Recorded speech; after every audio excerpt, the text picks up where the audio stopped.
NCPCR Chief Priyank Kanoongo has backed Karnataka government's move. Speaking to Mirror Now, NCPCR Chief said that hijab should be avoided in educational institutions and that everyone must wear uniforms. He blamed Muslim body Darul Uloom Deoband for promoting hijabs in schools. Listen in. किसी भी school में एक uniform होती है जो जिसका कारण यह है कि वो डिस्पैरिटी को ख़त्म करेगा। कमीशन ने तो यहाँ तक कहा है कि सरकारी और प्राइवेट स्कूल के बच्चों की यूनिफॉर्म एक होना चाहिए। डिस्पैरिटी तो किसी भी रूप में बच्चों में होनी ही नहीं चाहिए। यूनिफॉर्म का मतलब है यूनिफॉर्मिटी लाना है, मतलब एक ही यूनिफॉर्म होनी चाहिए पूरे स्कूल्स में, सब जगह, चाहे प्राइवेट हो चाहे सरकारी हो। अच्छा, तो अगर हम इस्लामिक भाषा में भी कहें तो सबको एक सफ में खड़ा होना चाहिए, सब बराबर होना चाहिए। तो एक बच्चा अगर हिजाब पहन के स्कूल में आ रहा है और यूनिफॉर्म को फॉलो नहीं कर रहा है तो वो बराबरी को ख़त्म कर रहा है। और अगर उसके माता पिता, परिवार, समाज कोई भी बच्चों को टेंडर एज में इस तरीके की चीज़ों की तरफ प्रेरित करता है जो स्कूल का डिसिप्लिन ना मानना या एक तरीके की डिस्पैरिटी की तरफ बढ़ना, ये जेंडर न्यूट्रल समाज हम बनाने की बात करते हैं। जेंडर के आधार पे लड़कियों को डिस्क्रिमिनेट करना ये गलत है, कानून के खिलाफ है, देश को चलाने वाले जो संविधान के सिद्धांत हैं उनके खिलाफ है। तो लेकिन इस तरीके से जिस तरह प्रोटेस्ट हो रहा है वहां पर हम देख रहे हैं बच्चे आपस में लड़ रहे हैं, भगवा कलर का कपड़ा पहन करके कुछ बच्चे आ जाते हैं, शॉल लिए रहते हैं, बच्चियां जो हैं वो इसको कैसे रोका जा सकता है सर? क्या किया जा सकता है? प्रशासन को वहां पर क्या करना चाहिए? देखिए, चाहे बच्चे भगवा डाल के आएँ, चाहे लड़कियां बुर्का डाल के आएँ, स्कूलों में यूनिफॉर्म के अलावा इस तरीके की हरकतें बिल्कुल बर्दाश्त नहीं की जानी चाहिए। पहली बात।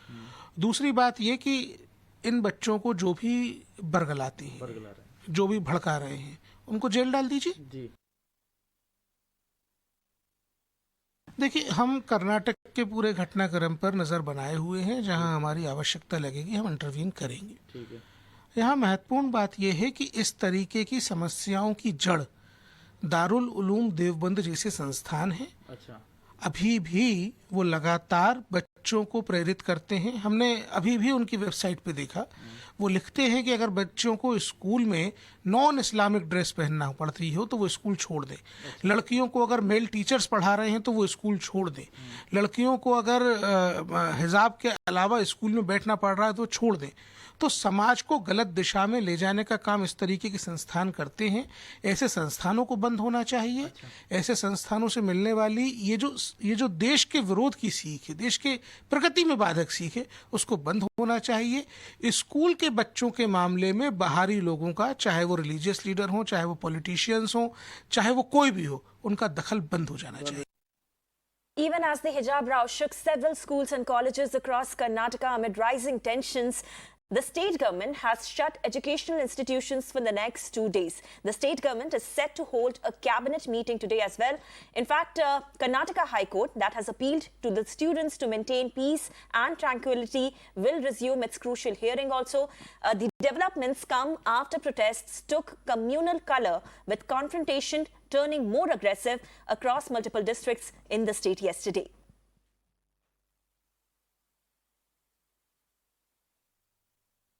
We are not for hijab or kesari.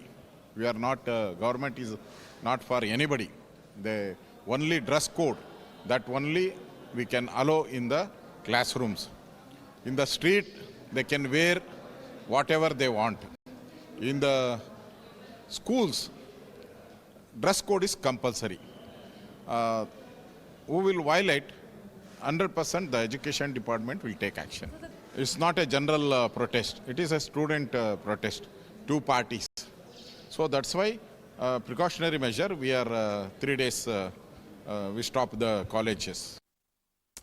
So there you heard Karnataka Revenue Minister saying that whatever court is going to tell us, that is the government, they are going to take the action accordingly. However, they blame the opposition parties for doing politics over this entire issue, and they, as per the Karnataka government, opposition is instigating the entire matter. And also, the minister added that the Karnataka government is not in favor of hijab and dress code is their rule. So pretty much stern on their stand. And as we speak, a crucial cabinet meeting is also underway in the state of Karnataka, and this comes ahead of day 2 of hearing in Karnataka High Court. And all eyes are set on both the cabinet meeting and the Karnataka High Court as to whether both the places will be able to resolve this issue, come up with a big move or a big decision. In fact, let me go across to Gajendra Babu, educationist, who is joining us on the phone line. Mr. Babu, thank you so much for speaking to us. First of all, your take on this entire matter.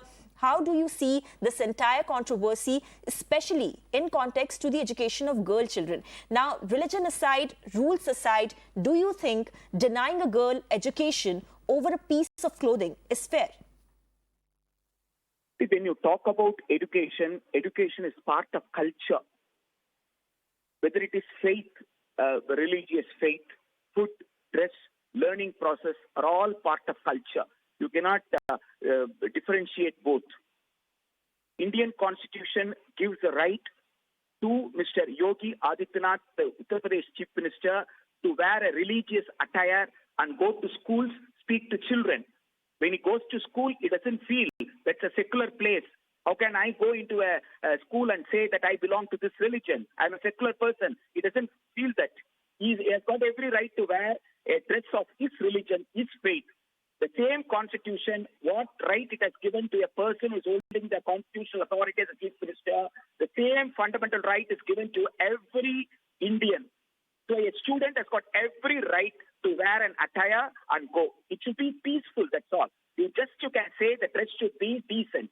And you should not create disturbance. When they feel it is their faith, what is wrong in them wearing an attire? And that too, as you rightly said, the girl children, they are now only coming for the last few decades only they are coming to the schools and higher education. Then why should you stop them by saying one thing or other thing? This kind of a disturbance is only disturbing the students.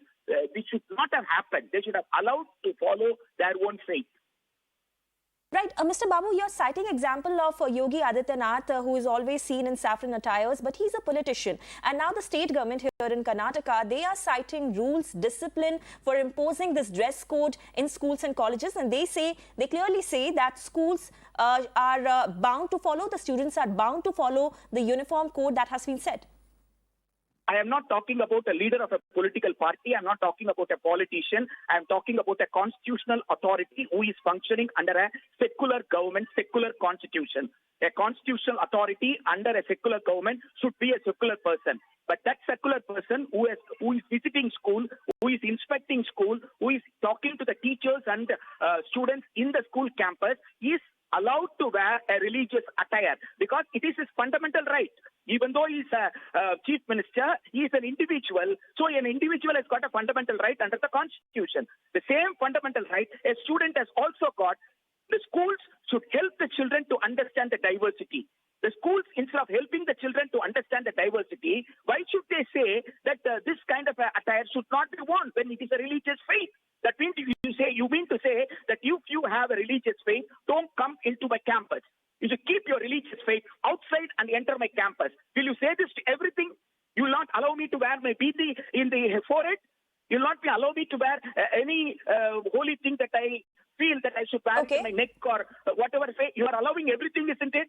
You are allowing everything. Why can't you allow this hijab? Right. Mr. Babu, I got your point. I understood your point. But just coming back to the issue of girls' education, just a few days ago, we ran a story on Mirror Now about how the girls' education has taken a massive hit, a massive toll due to pandemic. There has been an increase in number of dropouts.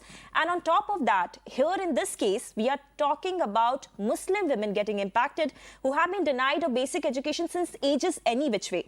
Doesn't this controversy actually take us more and more backwards? What is the use of slogans like Beti Bachao, Beti Padhao when we can't walk the talk? That is a real issue.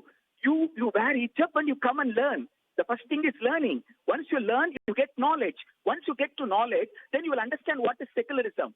So since you do not know anything, you have to learn first. So please come into the school. Please come into the college. That is what the government has to do. You should not chase one woman having a hijab inside the college campus. Hundreds of children chasing, hundreds of students chasing, male students chasing that student. That is denying the right of education to the girl children. So government is duty-bound according to the Constitution to help the girl children when they are coming in the first generation. As you rightly said, now only they are coming. Welcome them.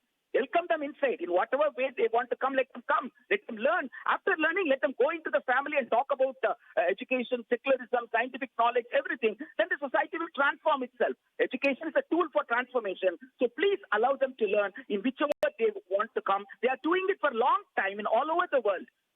Right. make it a controversy. It is not at all a controversy. Allow them to learn. Right, Mr. Babu, you were talking about that video from Mandya, and we are also showing our viewers that particular video where a girl student wearing hijab was chased and was heckled by a group of students. In fact, as a woman, for me, it was a very disturbing and chilling thing to see. Do you think such incidents, when they take place, also instill a sense of fear in the mind of families of these girl students? Tomorrow, they may come forward and decide not to continue to send their kids to schools, colleges, simply because they want her to be safe or not to be part of any kind of controversy. Definitely, you are creating fear in the minds of ordinary Indians, whether it belongs to any religion. You want to say India is not ruled by law. We have been talking about India is ruled by law. India is ruled by constitution. You are now sending a message. India is not being ruled by law. It is being ruled by an ideology that a head of the government is following. So you want to thrust that ideology on everybody. Everyone, whether they are having a Vaishnavite faith or Saivite faith, whether they call themselves a Hindu or a Islam or a Christian, whoever may be, they have got a psychological fear. You are not allowing anyone to come into the campus. This fear is not particularly to one particular community. You are not upholding the constitution. Since you are not upholding the constitution and ensuring the rule of law, you are creating minds. You are creating fear in the minds. You are seeing that democracy is slowly fading in India. Dictatorship is taking hand. This is very dangerous thing. We have to stop it not entering the campuses. Campuses should be communal free. Right, Mr. Babu, before I let you go, my last question to you. There has been a long debate over politicization of campuses in India, whether it is right or wrong, what should be the extent of it, how there is a very thin line between inculcating political understanding amongst students and not allowing them to be political pawn themselves. Do you think that particular line has been breached in this entire episode?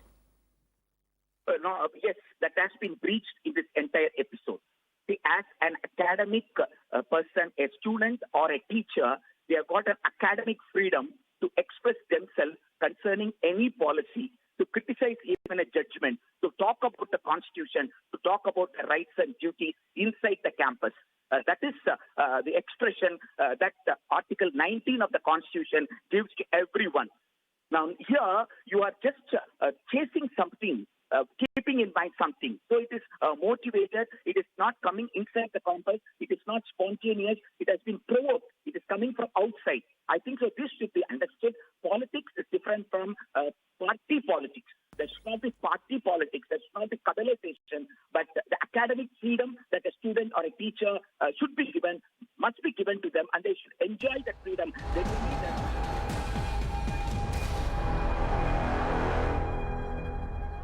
Cooperate ಮಾಡಿದ್ರು, ನಂಗೆ support ಮಾಡಿದ್ರು, ನಂಗೆ protect ಮಾಡಿದ್ರು, ಎಲ್ಲ ನಂಗೆ ಬಂದು save ಮಾಡಿದ್ರು ಎಲ್ಲ. ಈಗ ಹಿಜಾಬ್ ವಿವಾದ ಸಾಕಷ್ಟು ಚರ್ಚೆ ಆಗ್ತದೆ. ಇದು every religion has a freedom.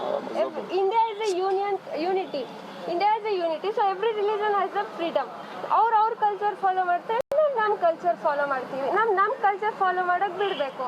ನಾವೇನು ಅವ್ರು ಕ್ವಶನ್ ಮಾಡ್ತಾ ಇಲ್ಲ, ಅವರು ನಮ್ಮ ಕ್ವಶನ್ ಮಾಡಬಾರ್ದು. ನಿನ್ನೆ ಇನ್ಸಿಡೆಂಟ್ ಆದಮೇಲೆ 5 ಲಕ್ಷ ಬಹುಮಾನ ಅಂತೇಳಿ ಒಂದಷ್ಟು ಪೋಸ್ಟ್ಗಳು ವೈರಲ್ ಆಗ್ತಾ ಇದೆ. ಅದ್ರ ಗಮನಕ್ಕೆ ಅದ್ರ ಬಗ್ಗೆ ನಮ್ಗೆ ಗೊತ್ತಿಲ್ಲ. ಅದ್ರ ಈಗ ಗೊತ್ತಿಗೆ ಇನ್ಫಾರ್ಮೇಶನ್ ಇಲ್ಲ. ಇನ್ಫಾರ್ಮೇಶನ್ ಅದು ನಮ್ಗೇನು ಗೊತ್ತಿಲ್ಲ ಅದ್ರ ಬಗ್ಗೆ. ಅದು ಸುಮ್ಮನೆ ನಿನ್ನೆ ನಿಮ್ಗೆ ಆ ಘೋಷಣೆ ಕೂಗಬೇಕು ಅಂತ ಯಾಕೆ ಅನ್ನಿಸ್ತು ಅಂತ ಅವರು ನಿಂತ್ಕೊಂಡು ಜೈ ಶ್ರೀರಾಮ್ ಅಂತ ಹೇಳ್ತಿದ್ರು. ಅದು ತಪ್ಪಿಲ್ಲ, ಇದು ತಪ್ಪಿಲ್ಲ. ಆ ಟೈಮಲ್ಲಿ ಏನು ಅನಿಸ್ತಿಲ್ಲ ಅಂತ ಅಷ್ಟೆಲ್ಲ ಜನ ಹುಡುಗರುಗಳಿದ್ರು. ಏನಿಲ್ಲ, ಯಾಕೆ ಭಯ ಪಡೋದು? ನಾವು ಭಯ ಪಡೆದು ನಾನು ಹೋಗೋದ್ ಮುಂಚೆ ನನ್ನ 4 ಫ್ರೆಂಡ್ಸ್ ಅಲ್ಕೊಂಡು ಹೋದ್ರು. ಅವ್ರ ಜೊತೆನೆ ಇದೇ ರಿಪೀಟ್ ಆಗಿದ್ದು. ಏನು ಹೇಳ್ತೀರಾ ಒಟ್ಟಾರೆ ಸರ್ಕಾರ ತಗೊಂಡಿರೋ ನಿರ್ಧಾರ ಸರಿನಾ ಅಂತ ನಿಮ್ಮ ಪ್ರಕಾರ? ಈಗ ಹೈಕೋರ್ಟ್ ಆರ್ಡರ್ ಆದ್ಮೇಲೆ there was nothing wrong with what she did nor anything wrong with what the boys did. ತೆಗಿಯಕ್ಕಂತೂ ಆಗಲ್ಲ. This is our priority. We can't go for it. Thank you very much. ನಿಮ್ಮ ಹೆಸರು? ಬಿಬಿ ಮುಸ್ಕಾನ್ ಖಾನ್. ಚಲೋ ಏನು ಓದ್ತಾ ಇದ್ರಿ? BCom second year. ಚಲೋ thank you Well, in fact, that was the student over there from Mandya district of Karnataka. In fact, let's tell you that one of the students over there, we did see a video going viral of how she was heckled. She was in fact cornered, and today she's come out and given a statement saying that there was nothing wrong with what she did, nor anything wrong with, in fact, what was actually done by the boys over there. But really, truly a deplorable state of affairs over here in Karnataka. That's right, Neha. Thank you so much for those details.